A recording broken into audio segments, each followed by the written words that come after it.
When I was growing up, my parents were members of the church, but they weren't active. My mother did get active later on, and she taught Sunday school for several years. Us kids went to primary and MIA if and when we wanted.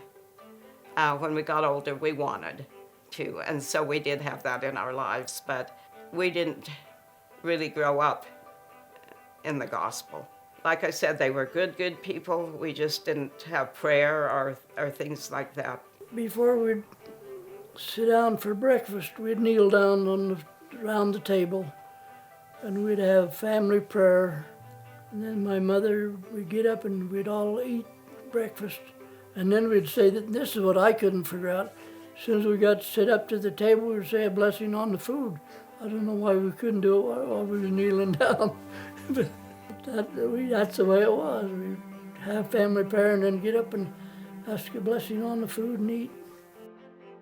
One time, I spent a lot of my time in the summers with my cousins in Rigby and Salmon and wherever they lived at the time, my Aunt Norma's children, Janelle and Patty, because there was 4 of us girls that were each just a year apart.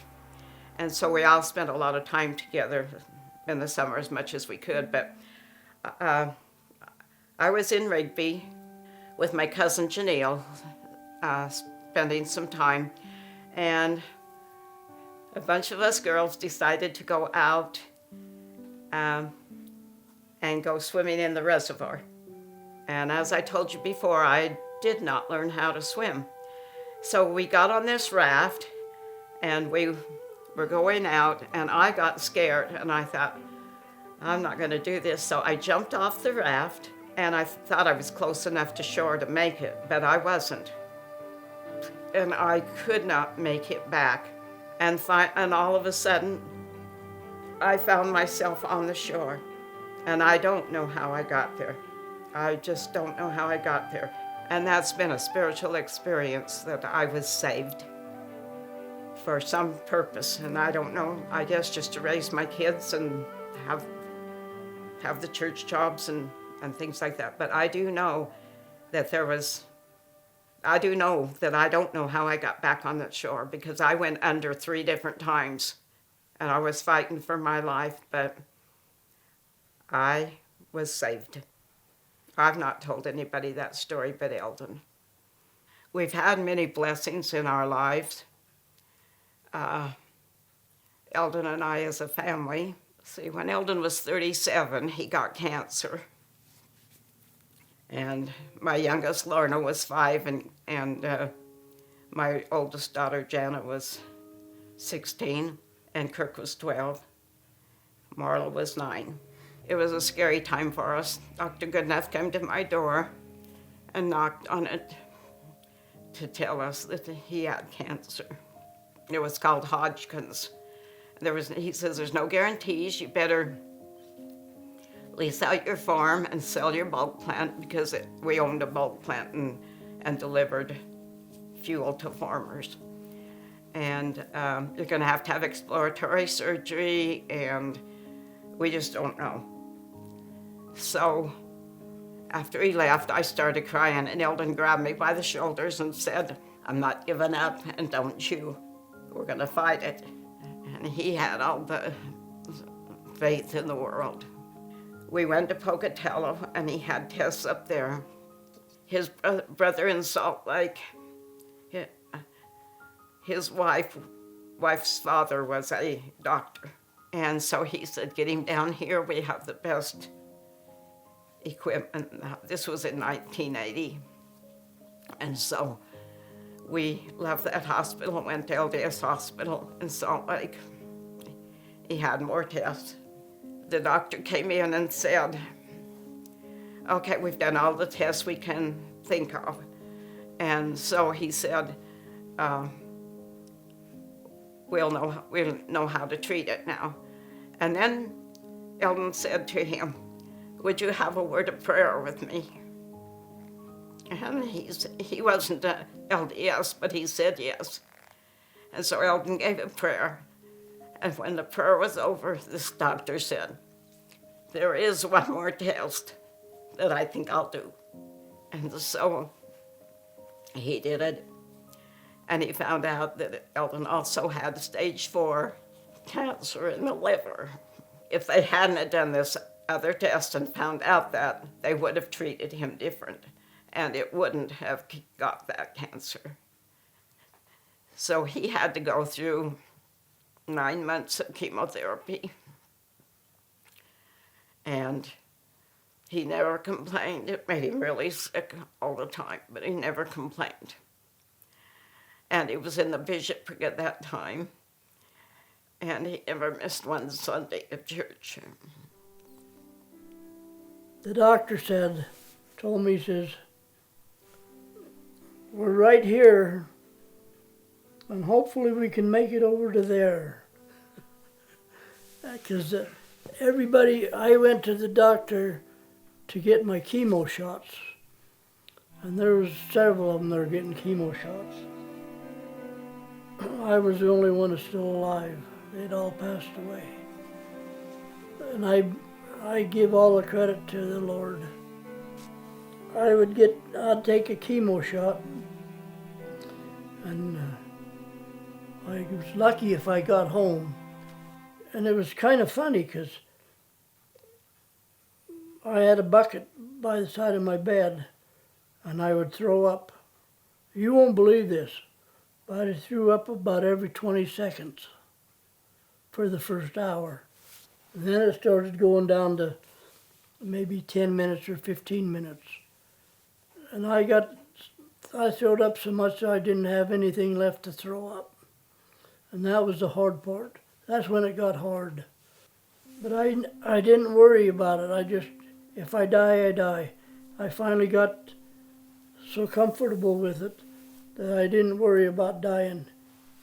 There's times I wish I'd die, but I didn't die.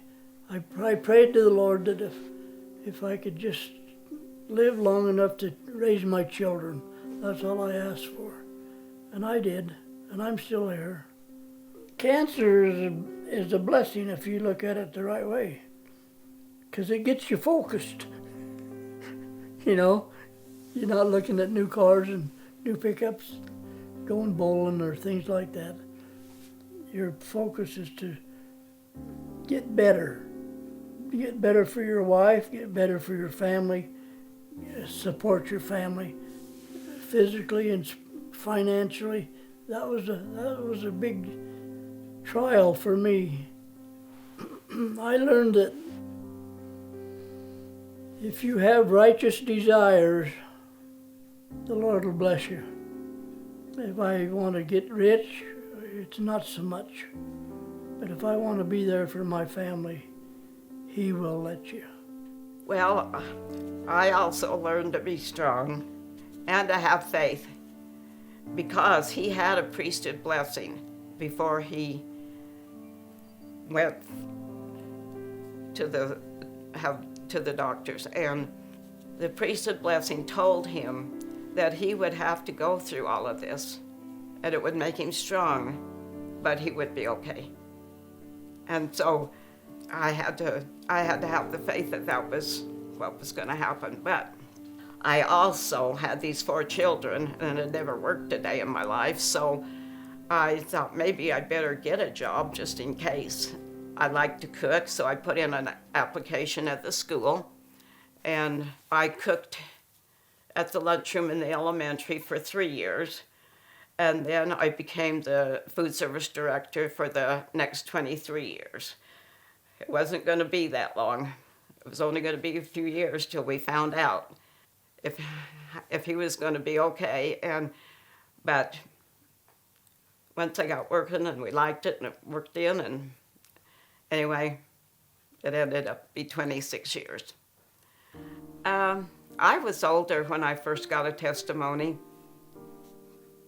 because I really hadn't grown up in the church, and I did go, to church, but I was older, and I was trying to think. I don't know how old I was, but I was called to be the ward primary president, And I felt so inadequate and unworthy that I just didn't think I could do it. And I remember spending hours and hours on my knees praying that I would get the confirmation that I needed to know if I could do this job. One day, in the middle of the day, I was kneeling down and they say you get a warm feeling over you. I did. I just had this warm, comforting feeling. And in that feeling, I just felt that I could take the job and that I could do it. And so after I had that feeling, and I had to pick counselors, and I prayed about my counselors, and the names just came. They just came to me, and I just knew who to ask to be my counselors.